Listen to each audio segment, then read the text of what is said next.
Mengenang sebuah mimpi. Semalam aku bermimpi, dan kuanggap itu mimpi indah. Mimpi namun terasa nyata. 7 tahun lalu, aku mengenal seorang gadis berwajah Indonesia, bertumbuh tinggi dan langsing,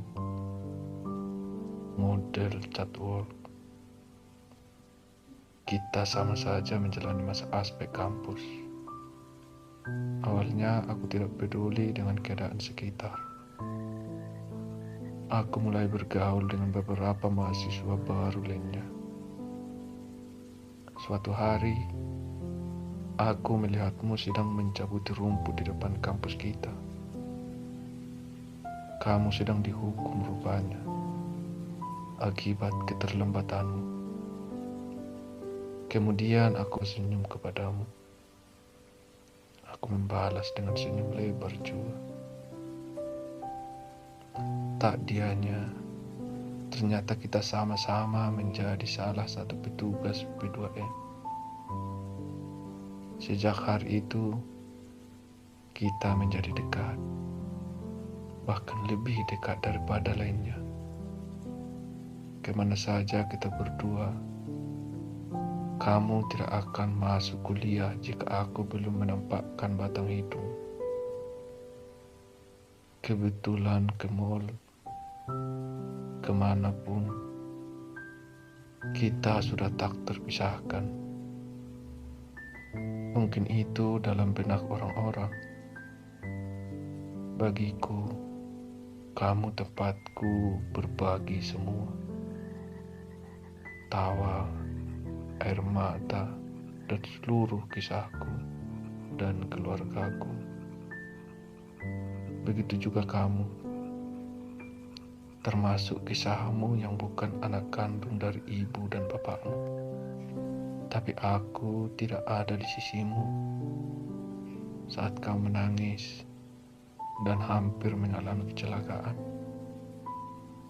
Dan hampir mengalami kecelakaan sebulan yang lalu. Kamu menikah dengan pria yang kamu idam-idamkan. Aku tidak kamu undang.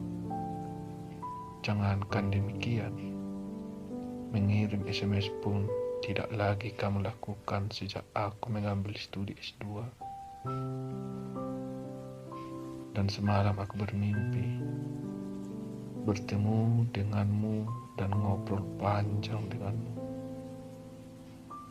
Dalam mimpi itu, aku dan kamu seperti dulu, asik bertukar cerita, lupa pada kiri dan kanan, tidak peduli waktu, bahkan lupa jika sedang lapar. Kita indah bukan? Ya, kita sangat indah. Betapa hampir seluruh pihak kampus menyayangkan perpisahan kita. Sesuatu yang kita coba tanam selama 4 tahun, hancur tanpa sisa.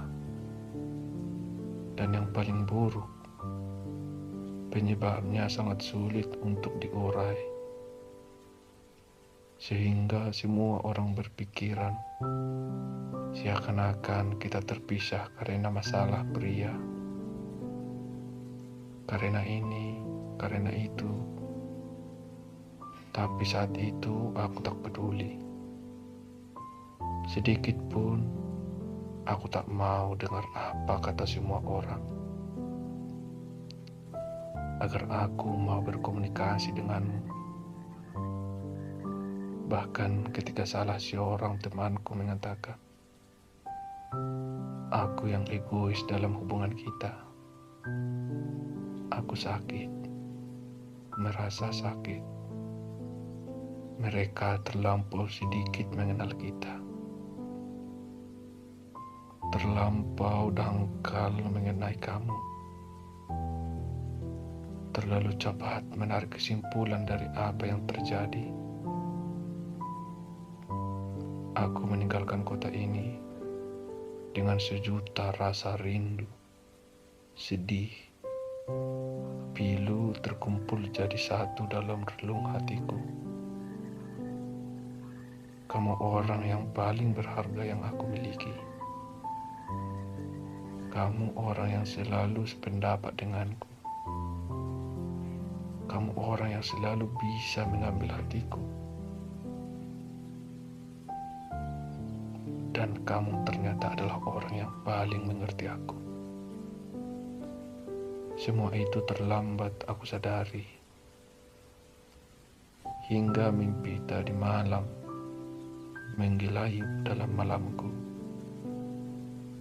Aku merindukanmu. Saat kini, kamu sedang mencoba membangun rumah tangga dengan orang yang kamu cintai. Mencoba menyembuhkan diri sendiri. Jeratan masa lalu pedih tak beribu. Dan aku tidak pernah ada di sisimu. Bagimu menyontek sah saja.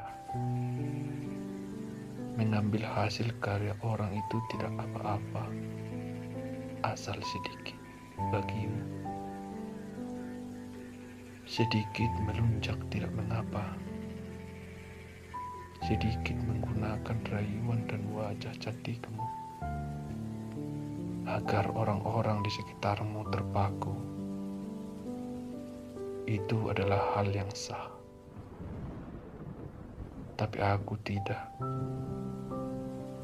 Aku tidak memiliki apapun selain tekad kuat. Aku tidak indah.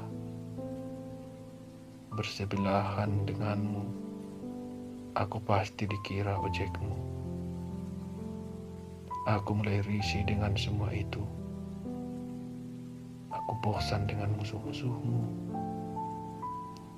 Aku bosan dengan tatapan takjub orang-orang kepadamu.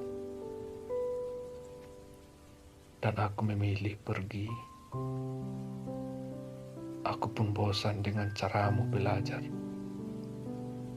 Mengerjakan tugas yang tidak pernah puas dengan jawabanmu sendiri. Namun memilih jawabanku. Aku bosan. Tapi aku tetap sayang padamu. Mendengarkan kepergian bapakmu, aku pun tak bisa menahan tangis. Ingin sekali aku meluncur ke kosmo. Jika waktu tidak mengingatkanku pada jam malam yang ditentukan bapakku. Kita berjanji akan membicarakan semuanya. Tapi apa? Semua hilang. Kebencian kembali menggerogoti sendi-sendi hatiku. Manakala kamu pernah mengakui hasil karyaku di depan dosen kita.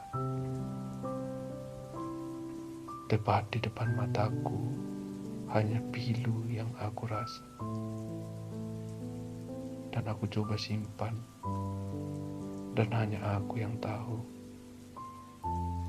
Cukupkah itu? Bagiku itu penghinaan terbesar yang pernah aku terima. Aku tidak pernah melebihi fisik apa-apa. Yang aku punya hanya tekad kuat untuk belajar. Aku ingin jadi salah satu manusia cerdas yang berguna bagi orang-orang di sekitarku. Sederhana bukan? Tapi kamu tidak pernah bisa membenarkan keinginanku, impianku, cita-citaku. Kita tak pernah sepaham untuk masalah ini. 3 tahun lalu, aku memutuskan hidupku. Keputusan besar yang aku timbang sendiri. Aku dijauhi oleh sebagian besar sahabatku. Aku memilih menjaga auratku seluruhnya. Bahkan jika aku tak terhalang rasa hormat pada keluargaku, mungkin saat ini kamu hanya bisa melihat mataku yang terbuka. Setelahnya, aku menyiapkan diri untuk berangkat menuju cita-citaku selanjutnya. Aku semakin yakin dengan segala keputusanku. Air mata sering jatuh, tak kala mengingat suramnya masa laluku, pahitnya hinaan dan cernaan orang-orang karena perbuatanku sendiri. Aku kehilanganmu dan seluruh konco-konco yang aku miliki. Tapi sedikit pun tidak ada rasa penyesalan. Aku bangga